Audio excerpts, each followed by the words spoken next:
जय हिंद बच्चों, मैं एम के गुप्ता। और आपकी बिहार में जो 2024-25 में जो वैकेंसी आने वाली है, ये ऑल स्टेट कंपटीशन बिहार के भी संबंधित जितने भी एग्जाम होंगे जिसमें बायोलॉजी से क्वेश्चन पूछे जाएंगे, डीएलएड से लेकर और जितने एसएससी एमटीएस तक के एग्जाम होते हैं, रेलवे के एग्जाम्स होते हैं, इस सारे एग्जाम के जितने भी क्वेश्चन होते हैं आपको इस बायोलॉजी के लेक्चर में आपको टोटल दी जा रही है। और बायोलॉजी में जो क्लासेस स्टार्ट हो रही है, पूरे एकदम जीरो क्लास से बायोलॉजी को पढ़ाया जा रहा है और प्रत्येक टॉपिक बाई टॉपिक आपको बायोलॉजी की टॉपिक आपको दी जा रही है। आज हम लोग क्लास क्या करेंगे, बायोलॉजी में पढ़ेंगे। सबसे पहले बायोलॉजी है क्या। देखिए, बायोलॉजी को हम लोग जीव विज्ञान कहते हैं। आप सभी को पता हो कि हम लोग बायोलॉजी हम लोग पढ़ते हुए हैं, बचपन से पढ़े हैं, जीरो क्लास से लेकर और इंटर तक पढ़ते हैं। यही बायोलॉजी के जो टर्म्स हैं, इसी को खूब अच्छे से हम लोग को पढ़ना पड़ता है। यहाँ सारी टॉपिक पढ़ना है, एक टॉपिक को छोड़ना नहीं है। तो देखते हैं बायोलॉजी। बायोलॉजी दो शब्दों से मिलकर बना है, एक बायोस एक लोगोस होता है। और बायोस का मतलब क्या होता है, लिविंग थिंग्स बोलते हैं, और लोगोस का मतलब क्या होता है, टू स्टडी होता है। ये बायोस क्या होता है, देखिए ये जो शब्द है ये ग्रीक देश से आया हुआ एक शब्द है। ये जो शब्द हम लिखे बायोस, ये ग्रीक देश यूनानी शब्द है। यूनान देश ग्रीक देश से ये शब्द से आया हुआ है। ये शब्द जिसका मतलब क्या होता है, लिविंग थिंग्स। लिविंग थिंग्स का मतलब क्या होता है, सजीव बोलते हैं, सजीव। लिविंग थिंग्स को क्या बोलते हैं हम, सजीव बोलते हैं, सजीव। ठीक है। और लोगोस मतलब क्या होता है, टू स्टडी, मतलब अध्ययन करना, पढ़ने के बारे में, उसको हम स्टडी करेंगे, उसके बारे में जानेंगे, समझेंगे, उसके बारे में पढ़ेंगे। तो हमने क्या समझा, बायोलॉजी दो शब्द, बायोस और लोगोस से बना है।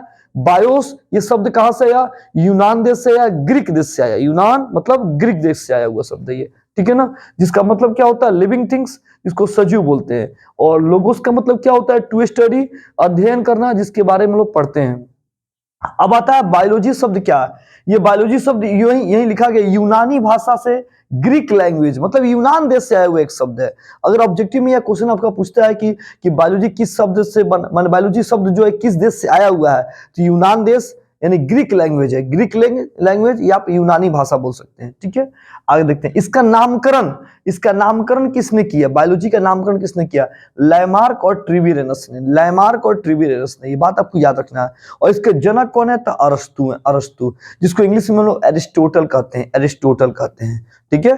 अब हम लोग आगे पढ़ने वाले हैं बायोलॉजी में कि ब्रांचेज ऑफ बायोलॉजी क्या होता है, बायोलॉजी का ब्रांच क्या होता है, इसकी शाखाएं क्या होती हैं, इसके बारे में हम लोग ध्यान से पढ़ते हैं। स्टार्ट करते हैं बायोलॉजी के। देखिए ऐसे पढ़े हम लोग, बचपन से पढ़े, बायोलॉजी के दो ब्रांच होते हैं, एक जूलॉजी होता है, एक बोटनी होता है। लेकिन आज हम लोग एक और चीज सीखेंगे, इम्ब्रोलॉजी होता है। बायोलॉजी के तीन ब्रांच आ गए, जूलॉजी, बोटनी और इम्ब्रोलॉजी होता है। अब पता करेंगे जूलॉजी क्या होता है, इसका मतलब जंतु विज्ञान होता है। अब बोटनी का मतलब क्या होता है, वनस्पति विज्ञान होता है। इम्ब्रोलॉजी का मतलब क्या होता है, भ्रूणोद्भव होता है, या इसको हम भ्रूण विज्ञान कह सकते हैं, भ्रूण विज्ञान के बारे में। अब पता करेंगे कि जूलॉजी के जनक कौन थे, तो अरस्तु, और इसके जनक कौन है, थियोफ्रेस्टस, और इसके जनक कौन, इसके भी जनक अरस्तु हैं, इसके भी जनक अरस्तु हैं। ये मोस्ट इंपोर्टेंट क्वेश्चन, ऑब्जेक्टिव से क्वेश्चन आपके एग्जाम में पूछे जाते हैं। अब देखिए ध्यान से आगे बात करते हैं, जूलॉजी में पढ़ना क्या है। देखिए नाम से पता करिए, जू मतलब चिड़ियाघर, आप सुनते हैं चिड़ियाघर, चिड़ियाघर को क्या बोलते हैं, जू। जू मतलब चिड़ियाघर। चिड़ियाघर में क्या होते हैं, तो चिड़ियाघर में जीव जंतु होते हैं। कौन होते हैं, जीव जंतु होते हैं, जीव जंतु होते हैं, जानवर वानवर होते हैं, जीव जंतु, पशु पक्षी होते हैं। इसी से पता कीजिए। तो इसमें जीव जंतु के बारे में पढ़ना है कि जीव जंतु की वो कौन सा जीव था जिसकी उत्पत्ति पृथ्वी पे सबसे पहले हुई थी, उसके बाद कौन सा जीव आया, कौन सा जीव आया, कौन सा जीव आया, इसके बारे में हम लोग को पढ़ना है। इसमें पूरी जीव जंतु के बारे में एक एक स्टेप बाय स्टेप इसके बारे में समझना है। वनस्पति विज्ञान में क्या पढ़ना है, पेड़ पौधों के बारे में पढ़ना है कि पेड़ पौधा, वो कौन सा पौधा सबसे पहले आया पृथ्वी पे, ठीक है, उस पौधा का नाम क्या था, उस पौधा से अब आगे कौन कौन से पौधा का विकास हुआ। सारी चीजें स्टेप बाय स्टेप हम लोग इसके बारे में पूरे पढ़ने वाले हैं, जो हम लोग इसको पढ़े नहीं है बचपन में। 6, 7, 8, 9, 10, 11, 12 में भी आप उतनी ओपनली नहीं पढ़ेंगे बायोलॉजी, और जो बच्चे पढ़ेंगे यहाँ पूरे ओपनली बायोलॉजी आपको पढ़ना है। आगे देखते हैं, भ्रूणोद्भव या भ्रूण विज्ञान, मतलब इसमें शिशु के बारे में पढ़ना है। शिशु समझ में, बच्चे के बारे में पढ़ना कि हम लोग का जन्म कैसे होता है। तो हम लोग को जन्म कैसे होता है, लैंगिक जनन, अलैंगिक, इसमें पढ़ना आपको लैंगिक जनन क्या है, अलैंगिक जनन क्या होता है, ठीक है। इसमें निषेचन की क्रिया के बारे में पढ़ेंगे कि माने मानव में बच्चे का लिंग निर्धारण कैसे होता है, बच्चों का जन्म कैसे होता है, इसके बारे में पढ़ना। तो ये बायोलॉजी की तीन ब्रांच हो गए, जूलॉजी, बोटनी और एम्ब्रोलॉजी, जो एक एक टॉपिक बाय टॉपिक आपका ये टॉपिक आएगा और इसको हम लोग ध्यान से पूरा स्टडी करेंगे और समझेंगे। अब एक शब्द आता है कि बायोलॉजी में, तो ये तीन चीज हमको पता चला कि बायोलॉजी में 3 चीज पढ़ना है, जूलॉजी, बॉटनी और एम्ब्रियोलॉजी के बारे में। लेकिन आखिर बायोलॉजी में है क्या? बायोलॉजी हमें क्या बताता है? बायोलॉजी हमें क्या बताता है? चलिए देखते हैं। बायोलॉजी हमें बताता है मॉर्फोलॉजी। इसका मतलब क्या होता है? आकारिकी। इसको बोलते हैं स्टडी ऑफ एक्सटर्नल स्ट्रक्चर। इसका मतलब क्या होता है? हिंदी में देखिए लिखा हुआ है बाह्य संरचना का अध्ययन। मतलब बायोलॉजी में हम क्या पढ़ते हैं? बायोलॉजी में क्या पढ़ते हैं? बाह्य संरचना मतलब बाहरी ढांचा के बारे में। जैसे मेरा देखिए, मेरा रूप रंग देखिए, मेरा रूप कैसा है, रंग कैसा है ना जी, मेरा रूप क्या है, रंग कैसा है, आकार कैसा है, आकार कैसा है। ठीक है, तो अगर किसी सजीव प्राणी, याद रखना, अगर किसी सजीव प्राणी जो दिखते हैं, सजीव प्राणी, लिविंग थिंग्स, उस लिविंग थिंग्स में हम क्या देखते हैं? उसका रूप कैसा है, रंग कैसा है, उसका आकार कैसा है, उसको बोलते हैं मॉर्फोलॉजी बोलते हैं। मॉर्फोलॉजी बोलते हैं, याद रखना। तो मॉर्फोलॉजी में क्या पढ़ते हैं? बाह्य संरचना, मतलब किसी जीव का बाहर की ढांचा को देखकर हम पता करेंगे कि उसका शरीर कैसे बना है ना जी, तो उसका रूप क्या है, रंग क्या है, आकार कैसा है। इसके फिर आगे बढ़ते हैं, बायोलॉजी में देखते हैं एनाटॉमी क्या होता है। एनाटॉमी का मतलब शरीर रचना विज्ञान, मतलब उसके शरीर की रचना कैसे की गई है, शरीर की रचना हुआ कैसे, इसके बारे में हम लोग को पढ़ना है। ठीक है ना, इसको बोलते हैं स्टडी ऑफ इंटरनल स्ट्रक्चर, आंतरिक संरचना का। आंतरिक मतलब शरीर के अंदर के बारे में। तो आप पढ़े होंगे, आप जूनियर क्लास में 9th 10th में पढ़े होंगे, या 11th में भी, अगर 12th में साइंस लिए हो तो उसमें पढ़े होंगे कि आप हमारे ओर ध्यान दीजिए, हमारे ओर ध्यान दीजिए। उसमें आप पढ़े होंगे बायोलॉजी की पार्ट्स के बारे में पढ़े होंगे कि हमारा जो बॉडी है ये कोशिका से बना है, सेल से बना है। हमारी बॉडी कोशिका सेल से बना है। ठीक है ना। सेल के बाद क्या आया? ऊतक आया। ऊतक के बाद क्या आया? तो ऊतक के बाद अंग आया। अंग के बाद क्या आया? तो अंग तंत्र आया। ठीक है ना। इसके बाद जीव का निर्माण हुआ, आबादी बढ़ा। ठीक है, इस तरह से पॉपुलेशन बढ़ते गया, बढ़ते गया, बढ़ते गया, बढ़ते गया। इसके बारे में पढ़ना है। ठीक है, तो इसमें पढ़ना क्या? एनाटॉमी में शरीर रचना विज्ञान, शरीर का रचना कैसे हुआ। तो इसमें सजीव, पौधा का हो या जंतु का हो, पौधा का हो, ये पौधा का हो या जंतु का हो, सभी का बॉडी कैसे बने? कोशिका से बने। किससे बने? कोशिका से बने, सेल से बने हुए, सेल से बने हुए। समझ में आ रहा? सेल के बाद क्या आया? हमारा ऊतक आया। ऊतक के बाद क्या आया? हमारा ऊतक के सेल के बाद ऊतक। ऊतक के बाद क्या आया? अंग आया। अंग के बाद क्या आया? अंग तंत्र आया। अंग तंत्र के बाद क्या है? शरीर का निर्माण हुआ। शरीर के बाद क्या हुआ? तो हम लोग का आबादी बढ़ा, पॉपुलेशन बढ़ा। ठीक है, इसमें ये पढ़ना हमको। फिर आगे बात करते हैं तो फिजियोलॉजी। फिजियोलॉजी क्या होता है? इसको कायिकी कहते हैं, कायिकी। इसमें क्या पढ़ना है? Study of function. Study of function का मतलब क्या होता है? कार्यों का अध्ययन। मतलब हमारा जो बॉडी है, आंख, कान, नाक, मुंह, लीवर, किडनी, हार्ट, जितनी चीजें, ये काम कैसे करते हैं, इनका वर्क क्या है। जरा सोचिए, हम अपने आंखों से किसी टॉपिक को देख रहे हैं और उस चीज को देख रहे हैं, और देखकर हमारा ब्रेन क्या कर रहा है? उसको सिलेक्ट कर रहा है। प्रत्येक वर्ड को, हमारी जो आवाज आपके कानों के पास पहुंच रहा है, हमारी साउंड को आपका कान उसको अपने तरफ खींच रहा है, ब्रेन उसके दिमाग में बैठा रहा है, उस वर्ड को बैठा रहा है कि हम क्या क्या चीजें बोल रहे हैं। तो आपका आंख, कान और ब्रेन, ये तीनों आपका बहुत एक्टिव मुद्रा में है, और एक्टिव होने के कारण ये सारी चीजें कान से आप सुन रहे हैं, आंख से उस वस्तु को देख रहे हैं, और अपने दिमाग से उस वस्तु को सोच रहे हैं, और दिमाग में उस चीज को बैठा रहे हैं आप इस चीज को।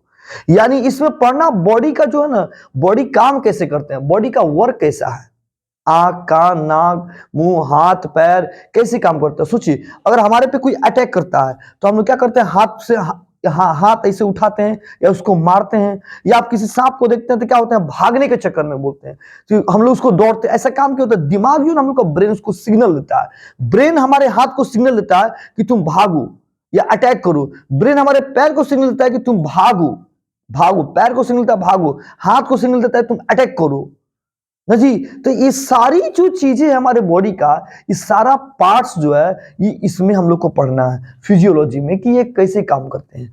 तो हमने बायोलॉजी में क्या देखा? बायोलॉजी में जो 3 चीजें हैं ना, मोस्ट इंपोर्टेंट है, मोस्ट इंपोर्टेंट है। और हमारे टीचर क्या करते हैं? सबसे पहले हम लोग कहीं पढ़ने जाते हैं, बचपन में भी हम लोग पढ़े होंगे बायोलॉजी, तो उसमें क्या पढ़ते हैं कि बायोलॉजी किसे कहते हैं, बायोलॉजी कितने प्रकार के होते हैं। ये हो गया, डायरेक्ट कोशिका सेल की कहानी शुरू हो जाता था, चैप्टर बाय चैप्टर पढ़ना शुरू करते हैं। जी नहीं, यहाँ आपको कंपटीशन के एग्जाम बैठना है, और आपको एकदम पूरे 0 साइज से लेके बायोलॉजी पूरे अनंत समुंदर तक डूबना है, आपको एकदम पूरी गहराई में डूबना है। तो हम सही से रिक्वेस्ट है कि जो भी लेक्चर आपको दी जा रही है, जो भी लेक्चर आपको दी जा रही है, बायोलॉजी का ये फर्स्ट लेक्चर है, बायोलॉजी का ये फर्स्ट लेक्चर है। आप प्रत्येक टॉपिक बाय टॉपिक अपने दिमाग पे रखें और उसको रिपीट करते रहे और याद करते रहे उसको, ताकि समझ में आए।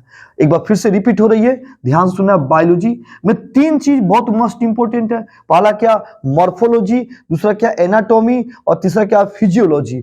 तो मॉर्फोलॉजी में क्या पढ़ना, किसी जीव के शरीर को बाहर से देखेंगे, उसका रूप क्या है, रंग क्या है, उसका आकार कैसा है ना जी। कोई किसी का रूप क्या है, काला है, गोरा है ना जी, अलग अलग होते हैं जीव जंतु, हम लोग भी अलग अलग हैं, ठीक है।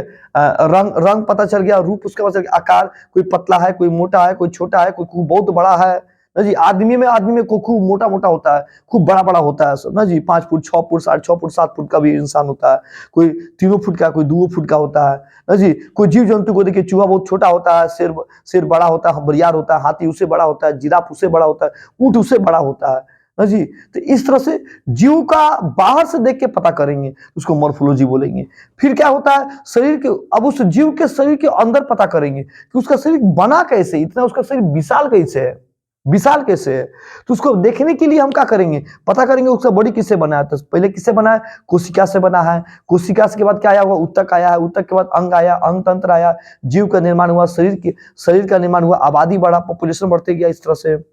फिजियोलॉजी में क्या देखते हैं कि शरीर का फंक्शन जो है, आंख, कान, नाक, ये हो गया, हाथ पैर, अंदर का बॉडी, पेट के अंदर जो जितने भी किडनी लिवर जो दिखाई देता है, ये सारा काम करते कैसे हैं, इसके बॉडी के पूरे फंक्शन के बारे में इसमें हम लोग को पढ़ना होता है। तो हमने क्या देखा, बायोलॉजी की प्रत्येक टॉपिक, बायोलॉजी क्या है, 2 शब्द बना, बायोलॉजी के जनक कौन है, सबके जनक के बारे में एक एक चीज को देखा, बायोलॉजी के अंदर पढ़ना क्या होता है इसके बारे में देखें। अब बायोलॉजी में एक चीज हमने क्या लिखा है यहाँ पे कि बायोलॉजी के जनक जो थे अरस्तु। थोड़ा इसके बारे में ट्रिक देखते हैं, ध्यान से एक ट्रिक देखते हैं। किसका ट्रिक क्या है, हमने एक ट्रिक लिखा आसपास लिखा। इस आसपास का मतलब थोड़ा देखते हैं। ए से होता है अफलातून, ए से सुकरात, पी से प्लूटो, एस से है अरस्तु, एस से है सिकंदर। आप नाम सुनेंगे सिकंदर, विश्व विजेता सिकंदर था, लेकिन भारत को नहीं जीत पाया था, याद रखिएगा। हिस्ट्री में आप पढ़िएगा, इसके बारे में आएगा कि जब भारत पे आया था ये ना, भारत पे आक्रमण करने, तो भारत पे आक्रमण किया नहीं था, भारत के वहां उस समय की रक्षा व्यवस्था इतनी मजबूत थी कि वो भारत पे आक्रमण भी नहीं कर पाया था। वो वहीं से झेलम नदी के तट से वापस चला गया था, झेलम नदी के तट से सिकंदर वापस चला गया था। समझ, उस समय भारत की जो रक्षा व्यवस्था थी बहुत मजबूत थी, समझ रहा ना। तो जो सिकंदर है, ये सिकंदर का गुरु कौन था, अरस्तु। सिकंदर गुरु कौन, अरस्तु। यानी अब देखिए, ये अरस्तु की कहानी पढ़ रहे हैं, जंतु विज्ञान के जनक अरस्तु।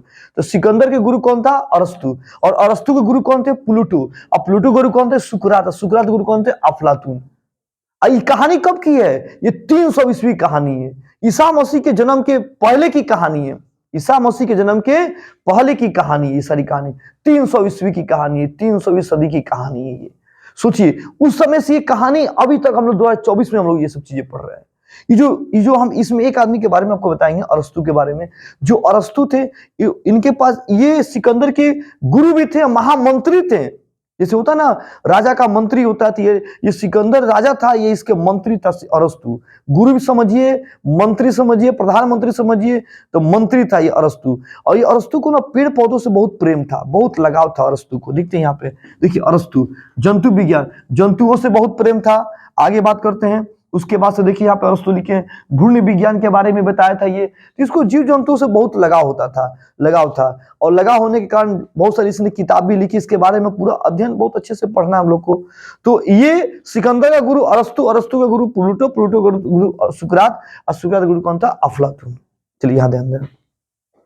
तो आज बायोलॉजी की क्लास में हम लोग क्या देखें, बायोलॉजी की क्लास में हमने क्या देखा कि बायोलॉजी क्या है, बायोलॉजी कितने प्रकार के होते हैं, बायोलॉजी शब्द किससे बना है, इसके जनक कौन है, इसके अंदर क्या क्या पढ़ना है, उसके बारे में पूरे टॉपिक बाय टॉपिक हमने देखा। अब सेकेंड लेक्चर में हम लोग प्रवेश करेंगे, हम लोग सेकेंड लेक्चर में कि हमने क्या पढ़ा, बायोलॉजी क्या है। लेकिन बायोलॉजी तो ये तो समझ में आ चुका, अब पढ़ेंगे कि बायोलॉजी जो आया, जीव विज्ञान आया, ये कब आया, पृथ्वी पे जीव विज्ञान कब आया, कैसे आया, किस तरह से आया, इसके बारे में हम लोग स्टार्ट करने वाले हैं। चलिए देखते हैं नेक्स्ट क्लास में।